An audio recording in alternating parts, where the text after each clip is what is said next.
ठंड में गरीब माँ के घर आई अमीर बेटियां। मेरी दोनों बेटियां आती होंगी, उनके आने से पहले मैं उनके खाने के लिए कुछ बना देती हूँ। सुजाता अपनी दोनों बेटियों के लिए खाना बनाना शुरू कर देती है, जिसके बाद थोड़ी ही देर में उसकी दोनों बेटियां स्कूल से आ जाती हैं। अरे अच्छा हुआ तुम दोनों आ गई। मैं तुम दोनों के लिए सब्जियां डालकर खिचड़ी बनाई है। जल्दी से हाथ मुंह धो लो और कपड़े बदल लो। इतने में खिचड़ी को थोड़ा ठंडा करके तुम्हें परोसती हूँ। सुजाता की बातों को नजरअंदाज करके उसकी बड़ी बेटी रूबी सुजाता को गले से लगा लेती है। अरे माँ, आपको तो पता है मैं कितनी बड़ी खुशखबरी लेकर आई हूँ आपके लिए। खुशखबरी? कैसी खुशखबरी, बताओ बेटा। आपकी बेटी ने 12वीं कक्षा पास कर ली है माँ, और अब वो आगे की पढ़ाई करने के लिए कनाडा जाने वाली है। उसके बाद मैं वहीं नौकरी करूंगी और आपको पैसे भिजवाती रहूंगी। अरे वाह दीदी, आपने तो आगे के बारे में भी सोच लिया। जाओ दीदी जाओ कनाडा, उसके बाद मैं भी आपके पास आऊंगी और वहीं पर जॉब करूंगी। हम दोनों जॉब करेंगे और माँ को पैसे भिजवाते रहेंगे। ये सुनते ही सुजाता बहुत खुश होती है और वो अपनी बेटी रूबी को गले से लगा लेती है और उसे आशीर्वाद देती है। ये सुनने के लिए मेरे कान तरस रहे थे। मैंने बहुत मेहनत की है तुम दोनों को पढ़ाने के लिए और तुम्हें कामयाब बनाने के लिए। माँ, मुझे आपसे एक जरूरी बात भी करनी थी। हाँ बेटी, कहो, तुम्हें क्या बात करनी है? दरअसल माँ, बात यह है कि मैं एक लड़के से प्यार करती हूँ। उसका घर और ऑफिस कनाडा में है और मैं वहीं जाकर नौकरी करूंगी और पढ़ाई भी। कनाडा? लेकिन इतनी दूर मैं तुम्हें कैसे भेज दूं बेटी? माँ, आप परेशान मत हो, वो लड़का मुझसे बहुत प्यार करता है और मेरी आगे की पढ़ाई भी वही करवाएगा। रूबी के कहने पर सुजाता अनुराग से मिलती है। अनुराग अमीर था, जिसके चलते वो अपनी बेटी की शादी अनुराग से कर देती है। परेशान मत हो माँ, मैं वहाँ नौकरी करूंगी और आपको पैसे भिजवाती रहूंगी ताकि छोटी की पढ़ाई में कोई परेशानी ना आए। कोई बात नहीं बेटी, अब शादी के बाद जब तुम नौकरी करोगी तो तुम्हें अपने ससुराल को देखना है, वही तुम्हारे लिए जरूरी है।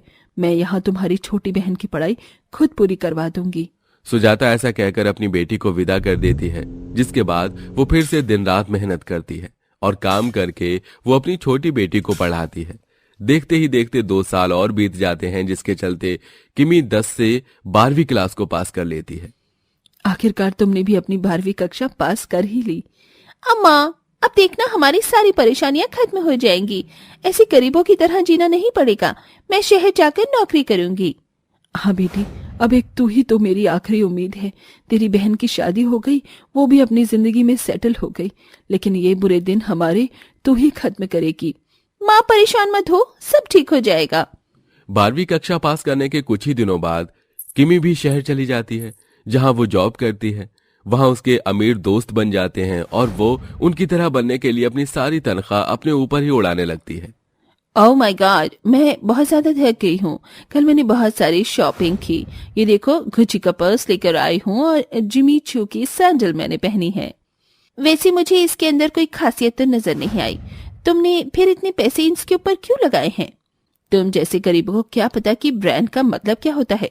तुम्हें तो वो बाजारों की 100-200 रुपए वाले कपड़े ही पसंद आते हैं, या फिर तुम जैसे गरीब लोग सिरोजनी के कपड़े पहनकर खुश हो जाते हो। किमी ये सुनकर चुप हो जाती है। उसे ये बात एकदम से चुभ जाती है और उसी दिन अचानक उसके अकाउंट में उसकी सैलरी आ जाती है। इन लोगों ने मुझे समझ क्या रखा है।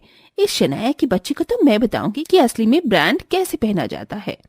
किमी अपनी सारी तनख्वाह ब्रांडेड कपड़े खरीदने में ही खर्च कर देती है। उसके ब्रांडेड कपड़ों की वजह से उसके पास उसके खर्चे के लिए भी पैसे नहीं बच पाते। कल दिखाती हूँ उस शनाया की बच्ची को कि मैं कितने अच्छे और ब्रांडेड कपड़े लेकर आई हूँ। किमी अगले दिन ही अपने ब्रांडेड कपड़े पहनकर अपने ऑफिस में पहुंच जाती है, जहां सभी लोग उसके कपड़े देखकर हैरान रह जाते हैं। उसके ब्रांडेड कपड़े देखकर ऑफिस के सभी लोग उसी से बातें करने लगते हैं। वो सभी शनाया को नजरअंदाज कर देते हैं। इस प्रकार अब किमी के अमीर दोस्त बन जाते हैं, तो वहीं उसकी बड़ी बहन रूबी शादी के बाद बड़ी बड़ी ट्रिप पर जाने लगती है। देखो ना अनुराग, पिछली बार हम लोग लद्दाख गए थे और इस बार मुझे तुम्हारे साथ मनाली जाना है। बहुत ठंड है वहां पर, बर्फ गिर रही होगी। तो तुम्हें स्नोफॉल देखना है? कोई बात नहीं, मैं आज ही मनाली की ट्रिप का प्लान कर देता हूँ, फिर तुम आराम से स्नोफॉल देख लेना और बर्फ के गोले भी खाना। बहुत मजा आता है। अनुराग ऐसा कहने के बाद मनाली के ट्रिप को प्लान कर लेता है। इसी के चलते दोनों बहनें अपनी जिंदगी अपने तरीके से जी रही थी। उन्हें अपनी माँ के बारे में जरा भी ख्याल नहीं आता। उनकी बेचारी माँ ठंड में कपकपाते हुए फूलों की माला बेचकर अपना गुजारा कर रही होती है, लेकिन गांव में बर्फ गिरने की वजह से वो ये भी नहीं कर पाती। ऊपर से उसकी टूटी फूटी झोपड़ी जो घास फूस की बनी हुई थी, उसके अंदर ठंडी ठंडी हवाएं आती हैं और बर्फ भी गिरने लगती है। हे भगवान, कितनी ठंड है, ठंडी ठंडी हवाएं चल रही हैं।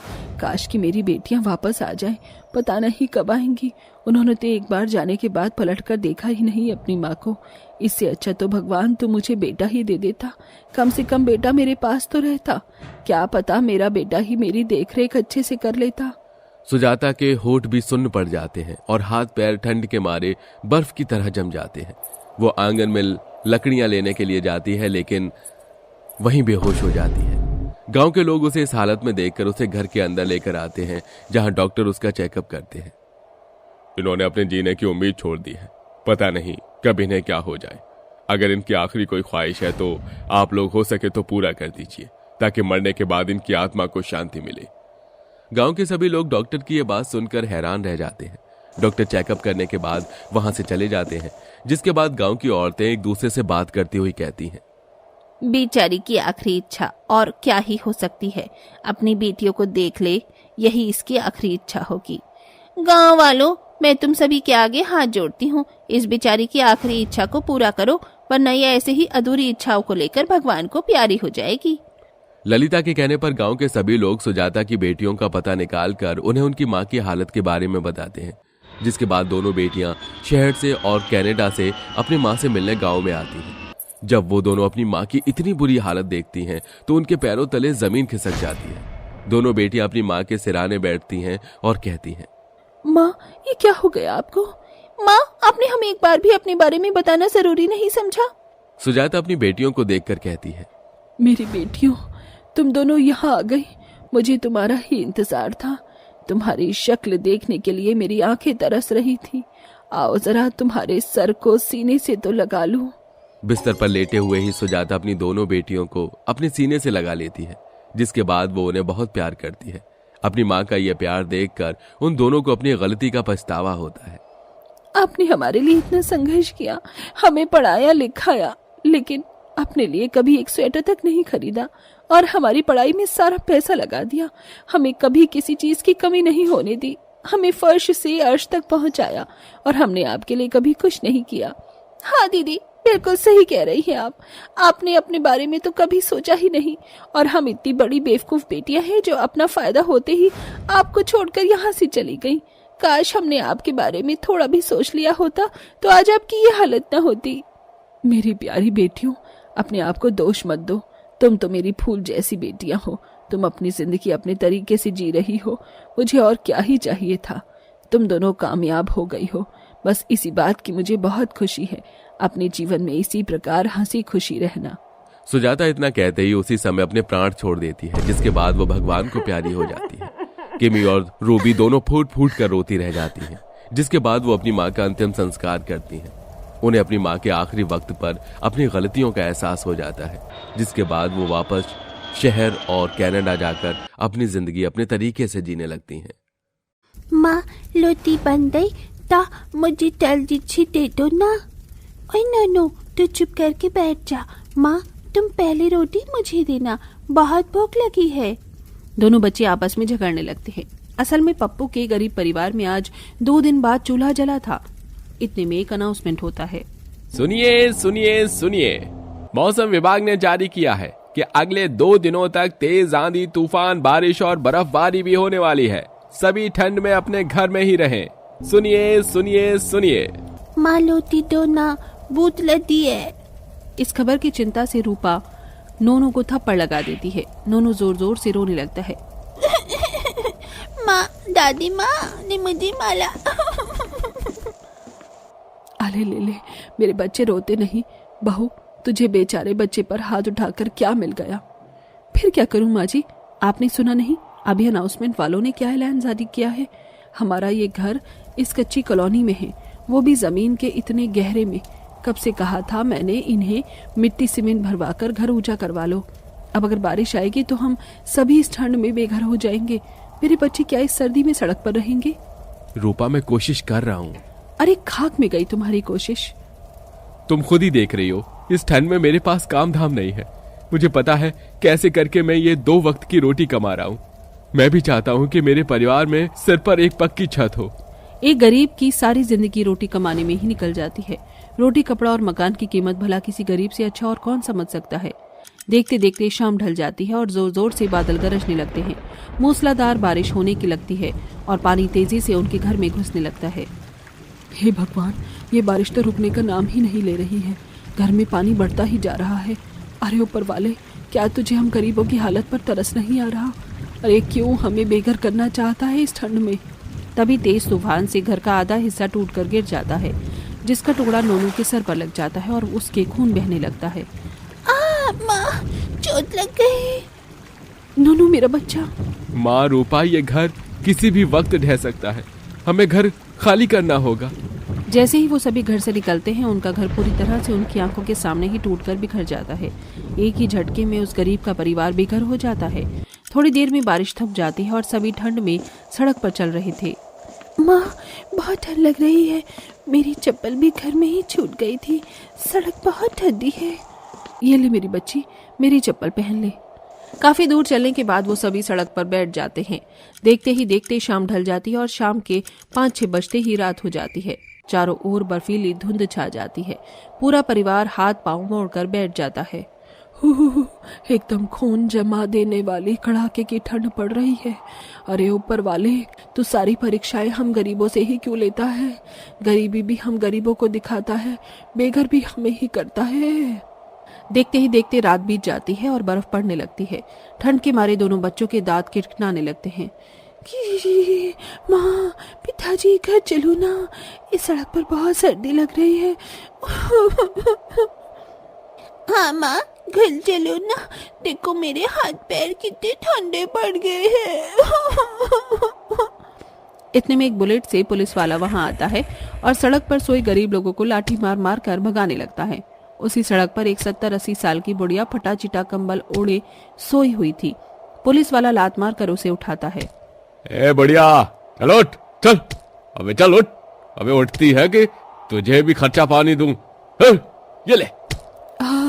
हे ईश्वर, क्यों हूँ दरोगा बाबू? तुम्हारी लाठी क्या हम जैसे गरीब मजलूमों पर ही चलती है? बस कभी जाकर अमीरों का गिरेबान क्यों नहीं पकड़ते? साली बुढ़िया तेरी तो।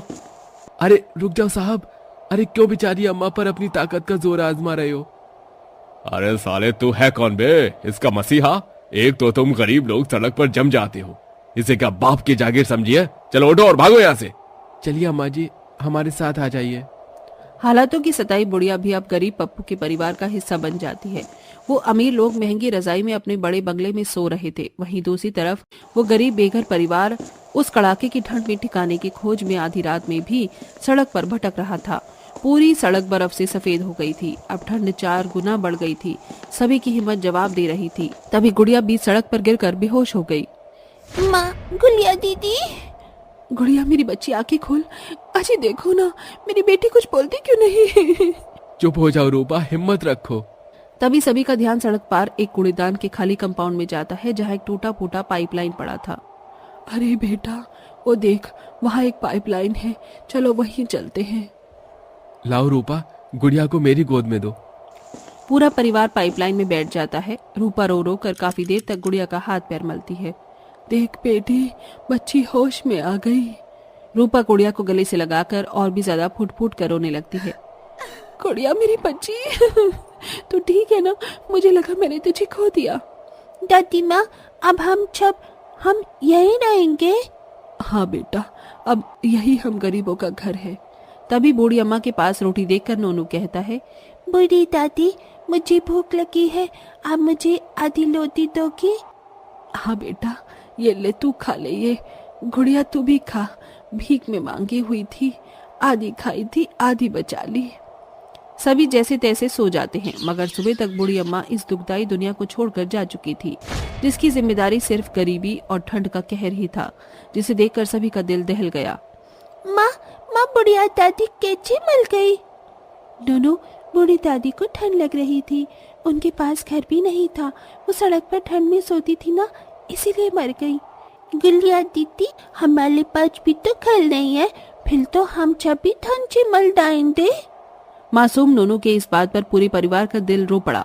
सभी की आंखों से टप-टप आंसू गिर रहे थे। नहीं मेरे बच्चों, मैं तुम सबको कुछ भी नहीं होने दूंगा। मैं घर बनाऊंगा। माँ, रूपा, मुझे तुम दोनों का साथ चाहिए। हाँ मेरे लाल, मैं तेरे साथ खड़ी हूँ इस हालत में भी। अजी, मैं भी आपके साथ हूँ, हम अपना घर बनाएंगे। इसके बाद पप्पू, गोमती और रूपा तीनों लगकर कड़ाके की उस ठंड में कंपाउंड के कचरे के जगह की सफाई करते हैं। माँ, रूपा, आप दोनों जल्दी से घास फूस इकट्ठा करो, तब तक मैं लकड़ियां काट कर लाता हूँ। पप्पू इधर उधर से लकड़ी काट कर लाता और दोनों सास बहू घास फूस जमा करती हैं। मेरा तो बिल्कुल भी हाथ पांव नहीं चल रहा। बहू, सूरज भी मुंह नहीं दिखा रहा कि थोड़ी राहत मिलती। फिर उसी समय पर कड़ाके की ठंड में मेहनत करके झोपड़ी बनाते हैं और चारों तरफ फूस लगाते हैं, जिससे उनका घर एकदम मजबूत हो जाता है। आओ बच्चों, देखो बन गया हमारा घर। अरे वाह माँ, हमारी झोपड़ी कितनी सुंदर है। पर अगर ये भी हमारे पुराने घर की तरह टूट गई तो हम फिर से सड़क पर आ जाएंगे। नहीं गुड़िया, इस बार मैं इस घर को टूटने नहीं दूंगा। रूपा, वो तिरपाल देना। पप्पू झोपड़ी के ऊपर भी तिरपाल बांध देता है। माँ, रूपा, बच्चों देखो, बन गया हमारा घर। अब हम बेघर नहीं हुए। ऐसा बोलकर पप्पू अपने आंसू पोंछता है। फिर सभी झोपड़ी में आते हैं। माँ, दादी माँ, हम सोई सोई कहाँ करेंगे, बिस्तर तो है नहीं। अले ले ले, अभी दादी माँ अपने प्याले से राजकुमार के लिए बिस्तर बनाएगी। बहू, मुझे वो सारी फूस दे दे, मैं चटाई बना देती हूँ।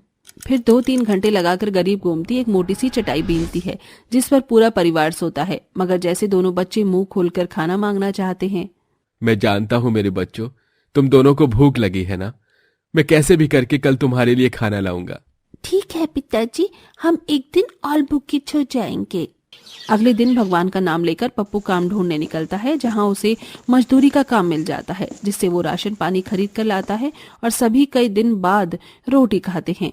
थोड़े दिन बाद पप्पू अपनी माँ, बीवी, बच्चों के लिए स्वेटर और कंबल भी खरीद लेता है।